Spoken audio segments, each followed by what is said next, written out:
When we speak to board members of insurance carriers, regardless of whether they're multinationals, big domestic players or niche specialists, everyone agrees that the current pace of digital transformation is too slow. So, what strategies should insurers apply to accelerate? Where should they focus on for most impact? To achieve greater efficiency, better user experience, basically to grow the business, and all this simultaneously. Talkshow host Silvia Signoretti, President of the Swinch InsurTech Hub, will explore this and much more in the following 30 minutes. Post-digital maturity. What is the next step for digital transformation? Good afternoon, everyone. Thank you very much for joining this talk show. Roger decided to give us quite a big challenge today to talk about post-digital maturity. And I think my very first question to everyone, before we focus on specific angles in this topic, is can we really speak about digital maturity in the insurance industry? Sure, I'll take this one. So for me, I would take a bit of, I aim to get the topic a little bit. I can't see us being in a post-digital organization yet. I actually think we're more like in our teenage years. So there's some in the class that have really grown up quite quickly and they look very mature, but there's still quite a few of us with like scruffy beards that have a good bit to go, I think. Thank you, Des. Faru. Thank you, Sylvia. It's a pleasure to be here. By way of context, I am looking after reinsurance and also large commercial insurance. So I would say there isn't digital maturity within the industry, although there have been overtures in certain areas to bring in more digital transformation. But I would not err towards saying that we have strong level of digital maturity in this industry. Thank you. Carlos. Okay. Can you hear me? Very well. Okay. I think insurance sector is continuous fighting against the constantly change, and from my point of view, the maturity in one sentence is we still fighting against this change, and we have a plan, but still striving to reach the shore. Excellent, thank you. Mark? Yes, for globally, in the first approach is that the digital transformation is currently, for me, not at the maturity stage. We see a lot of problems in the digital transformation project, and I think that the evolution to the maturity need to be improved a lot. Very good, thank you. So let me start with you, Mark, and a couple of questions. So digital maturity, how do you assess it? How can you break it down in a couple of specific dimensions? Yes, so the maturity is hard to talk about maturity or post-maturity because it is still to do. So what we can speak about a level of maturity in terms of the insurance companies are currently working on digital transformation, but they still continue. The only way that we can measure the maturity, the digital maturity, is we see that they begins to work with. Sorry, I am a little bit stressed. So the digital maturity for most of the companies now they are sure that they need to transform. So this is the first step of the maturity. They need to transform, and they have begun some transformation. Excellent. But if we see some indicators around the maturity, we see that we have only scratched the surface of the digital, in terms of client experience expectations. Okay, thank you. But maybe even if you just scratch the surface, do you think that there is a dimension, a particular dimension where the insurance industry is performing best, or maybe just giving me a couple of examples of where there is the best outcome on the digital maturity in the companies. Yes, so we have to see, to measure this maturity first. So in the dimension, we'll begin by the assessment. So there is a lot of consultant insurance market who has details, who's defined details, capabilities and maturity and maturity matrix. But we think for the dimension that you have to take into account is two main factors. The first factor is how easy is for a client or for an insurer, partners, to do business with insurer companies. This is the first point. So the question is how is the insurance company paying claims? How the process, the policy process issuing is fast. So this is the first step. The second step is how fast is the how fast the insurance company will deliver the solutions, the insurance solutions, in terms of digital apps, digital experience. So this is two main factors that cover these two dimensions.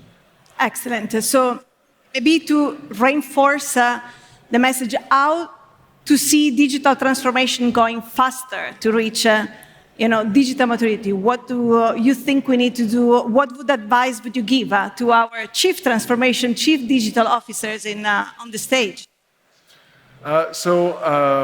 There's two main points for me. The first is to change the way to deliver digital apps and digital experience. This is the first point. And the second point is clearly when we create and we begin a digital transformation, it's not a thing that you will be able to create all the best solutions in the world.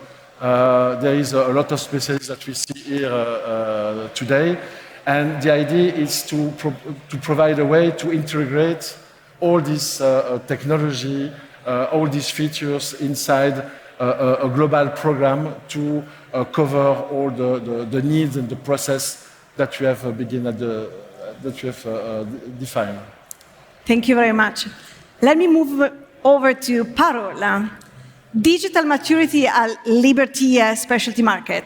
What can you tell me maybe about the superpower you're unlocking with your strategy? That's a very good question. Firstly, I want to thank Mark. Mark, if I was a non-native speaker and spoke on such a complex topic as you are, I would be very proud of myself. So just wanted to say that.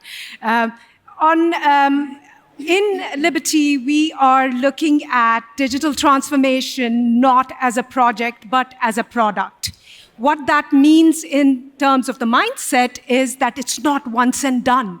You cannot digitize a process and think that that's done and it's all over, I don't need to look at it again. You need to have the ethos of continuous discovery. And how do you drive customer value? And when we say customer value, will it solve a pertinent customer pain point? And will the customer be willing to pay for such a transformation to digitization? When we look at what the industry tends to do is it keeps looking for the low-hanging fruit which does not cause disruption to the existing process. But what that doesn't do is generate a ROI, release the customer pain point wherein the customer really sees the benefit of what you're doing. So there is a customer value vector, there is a viability or how do you release ROI factor, and then you have the factors around, is it feasible? Is the current technology allowing you to build this thing? So engineering should find your idea buildable, and finally, the user should find your idea usable. Whatever you have presented as an application should have good experience, good UIs, as you referred to, Mark, so that it becomes usable and adoptable. Because adoption is a very big point where, Sylvia, you would be aware that lots of digital transformation fails. Yes. So the biggest challenge is like everyone else. It's aligning the budgets and resources to what you want to do. The budgets and resources are put in certain places, which you believe serves the current business model, but does not serve a digital business model. How do you extract those resources, budgets, out of that in a timely manner with some urgency so that you can pursue digital transformation agenda? Excellent. Let's go specific to technology adoption. And what is the technology you see now that is driving transformation and maybe helping you to get to a greater level of digital maturity? So now it's a buzzword, but we are in commercial insurance and reinsurance very excited about generative AI. Now, why are we so excited? Is it because it gives what you call co-pilot-like capabilities to our underwriters. And why is co-pilot an important aspect is because a lot of the models require very rich data sets in order to have good predictive ability. But the generative AI, what it also gives is capability to structure data, extract data, then it always has a human in the loop, so the underwriter has confidence that it's white boxed. You can see exactly what you're doing. There is no black box which will structurally bias your information. And structural bias in a large risk can lead to large losses. It may not cause a human rights abuse like biases do in smaller risk, but what it does do is it can structurally not account for areas of risks because you don't have data depths. Like for cyber incidents might be rare, but near incidents is also a data factor which needs to be fed into it, which means that ability only an underwriter with a lot of experience will be able to bring in and point to. Excellent, thank you. When we hear a lot about the insurtech unicorns, those are taken as digital mature models, or they're successful because they're buying love of the customer because low price strategy. So my opinion is that the current crop of digital unicorn in insurtech space, the full stack insurers do have advantage in terms of being digital first, not being saddled by expensive legacy technology. But what they also need to build on is underwriting excellence, like you and I talked about, Sylvia, because the underwriting results sustain the balance sheet, and insurance is a balance sheet business. So I think there is a certain set of digital excellence which puts them at a more mature forefront, but underwriting excellence will drive the long-term advantage. Excellent, thank you. This is a great point. Santa Lucia Seguro, did you run a digital maturity assessment in your organization, and what did you get out of it? First of all, we made a previous exercise because we want to know what kind of company we want to be in the future, not only in digital aspects, but on a wide perspective.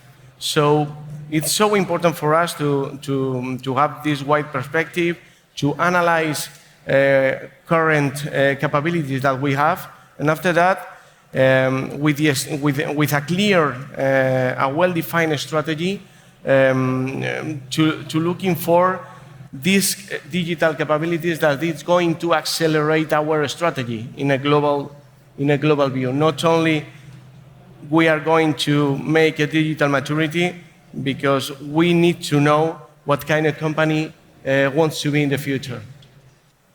And you asked me about the lessons, the emerged, or the questions. It was fun because the most important thing that we discovered in this process, in this analysis, was that the solution wasn't technology. The solution was always in front of our eyes, and was the people. The most important in our organization is to have real, robust, and strong people to implement this strategy. Because you can invest a lot of money in technology, but if you don't have a stronger team that able to implement these kind of solutions, you are not going to be successful in your digital transformation plan. Thank you. In terms of accountability, ownership, where should the digital transformation agenda sit? Who should own it? Owner in our case, in Santa Lucia case, the owner of digital transformation plan is the company, the entire company. CEO is a key player to add value, to give the rest of the leaderboard a clear vision of our strategy, and also to give the engagement of the rest of the board.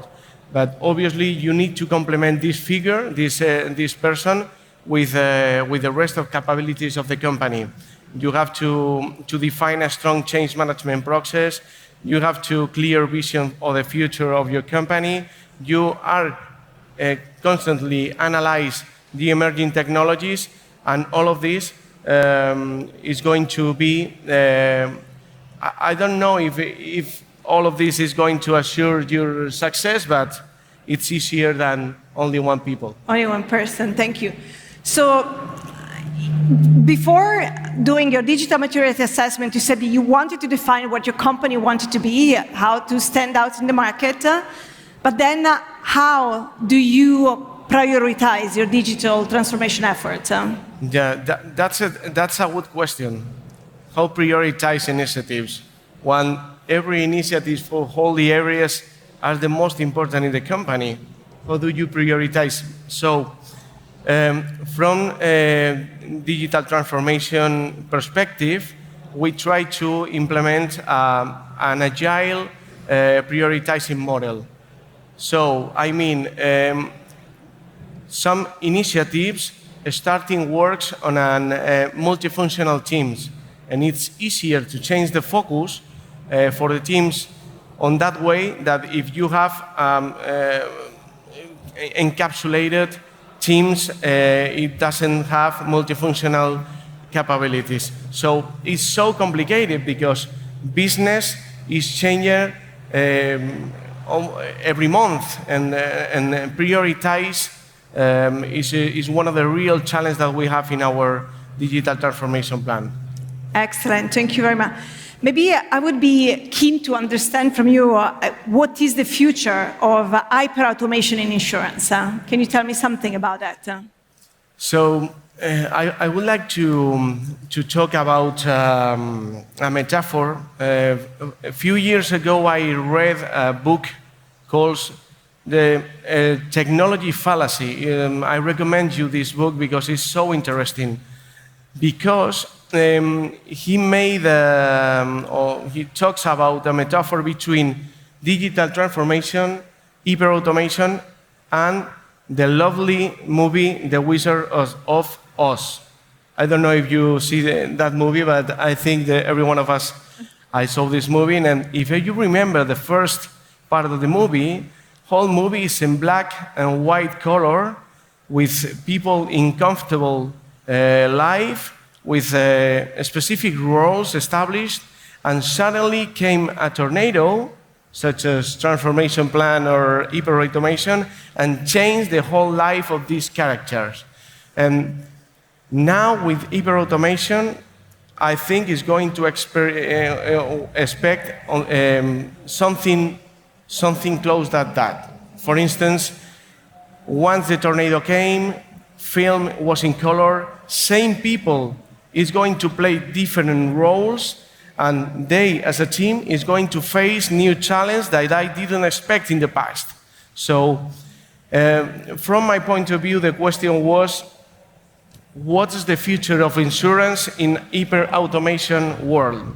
My last question is, I don't know, maybe tricky. Digital sustainability and digital maturity. Are we talking about synonyms, or are those complementary views on how an insurance company has to progress?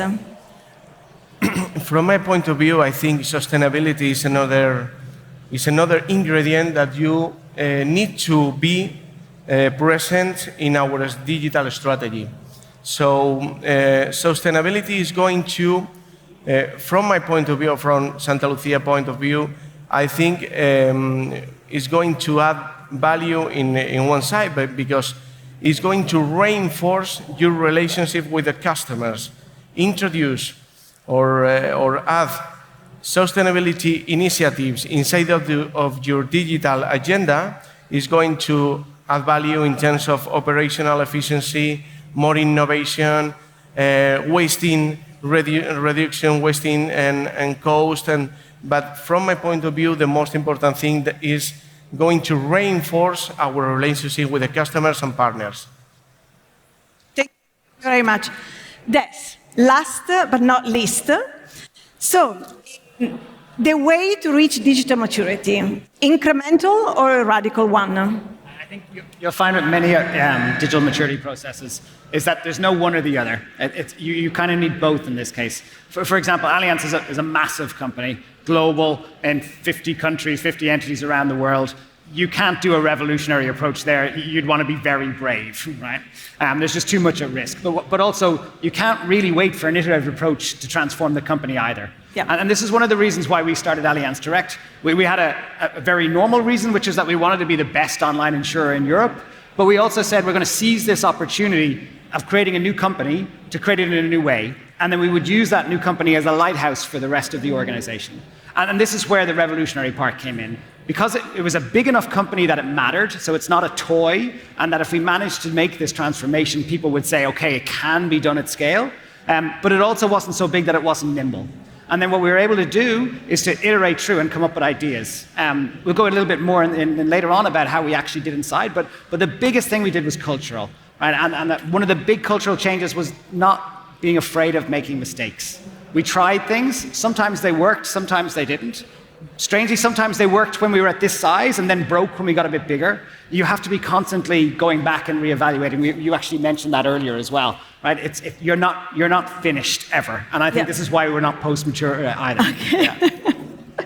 But so then, considering all this crowd outside of the insurtechs, what is the role of the insurtechs in the journey for digital maturity? Yeah, I think they play a role in the ecosystem. It's the same with big companies as well. So whether it's big or small, one thing I think we would strongly suggest to the audience is that there's no blueprint, right? There's no magic recipe that you can just follow. What you need to do, though, is to gather ideas from different areas to build your story. And insurtechs can give you that idea as well, and big companies can give you that idea too, right? But while I was walking around here, something occurred to me as well. A lot of the stands that you see out there today from the insurtechs are about data and information. How can I gather data? How can I present it in a way? How can I make sense of this huge idea? And to me, that's a story that's maybe starting to be the next evolution in digital insurance. So we've seen things like large language models. What are they really for? They're there to help you understand massive amounts of information. We saw Apple's augmented reality headset. I know most people saw that as a cool new way to watch TV, but actually what Apple showed in their advertisements was people with 6 screens looking at information, right? And I think it occurred to me when I was looking at my son playing on his gaming machine, watching himself on Twitch, texting his friend at the same time. There's a whole new generation coming, and as large organizations, we need to make a home for them, right? We need to find ways to feed them information in a way that they can consume, because that's natural. I get terrified when I have 10 missed emails. Yep. My son probably has thousands of Twitch messages flying by his head every few seconds. Excellent. And maybe you can tell me a little bit more about the power of culture in the organization for digital maturity and reaching the success you aspire to reach. Absolutely. So when we started Allianz Direct, there was a couple of things we wanted to do. We wanted to be an engineering company at the start. We wanted to be really one of the market leaders in how we build things. But when it came to culture, the very first thing that resonated with us was that we didn't want to have business and IT, right? When you walked into Allianz Direct, there was no IT person, there was no business person. There was a team that did claims, a team that did self-service, there was a sales team, and they worked together. Yep. And I think that was the biggest cultural. All those barriers went down. It wasn't, oh, IT is too slow. It's no, I'm too slow. Me and my team are too slow. Right. And it totally transformed how we work. Excellent. So it's not just about technology adoption, but it's really breeding the organization from within, from bottom up. I think all of us have our own transformation. We're all going through it, right? But I don't think there's anyone in the room who will tell you it's an IT story. Excellent. This ties very well with what Mark said. I think we have the last minutes before we close this talk show. And maybe it would be great to hear from all of you what is the one buzzword you need to keep repeating within your organization or with your clients that are a must-have to work towards digital maturity. Mark, you want to go first? So for me, a low-code, no-code platform will enable collaboration for digital transformation. Excellent. So low-code, no-code platform is your buzzword. Carlos, what is your buzzword? Core transformation. That's this is the word that I've been here months and months, and I expect to hear as well for the next years. So it has to be on everybody's agenda. Yeah. Excellent. Parul, what is there for you? I think it's what everyone else also has, basically, the co-piloting capabilities of generative AI, large language models. Very good. Yes? Yeah, I'm also going to cheat and use more than one word too. But if I say it really quick, sorry. it sounds like one. For us, the big thing, again, cultural, right? For end-to-end responsibility, bringing that into the teams and making them believe that they can do this, right? And we repeat that every day. Yeah, which is a great thing coming from an engineer, right? Yeah, exactly. The soft side of things. Thank you very much. Appreciate the conversation. Thanks so much. Thank you. Joining me. Thank you, everybody from the audience. Thank you. Wish you a nice afternoon.